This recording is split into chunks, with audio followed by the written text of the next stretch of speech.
Hi guys, today I want to quickly take you through calculating the number of working days between two dates. Here I have a few employees who worked during the periods indicated. I have the employee, the start date, and the end date. To calculate the working days for each employee, we will use the net work days formula.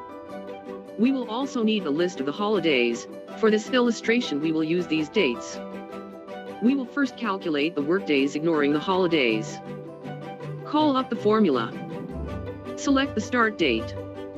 Select the end date. Copy the formula to the rest of the employees. Now let's factor in the holidays.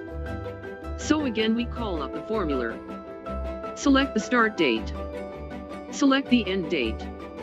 Select the range of the holidays. Lock the date range by pressing F4. Copy down the formula. Now let's check the difference between the two. You will notice that the formula automatically excludes only the holidays that fall into each date range. Thank you for watching. Like, subscribe, and turn on the notification bell for more videos.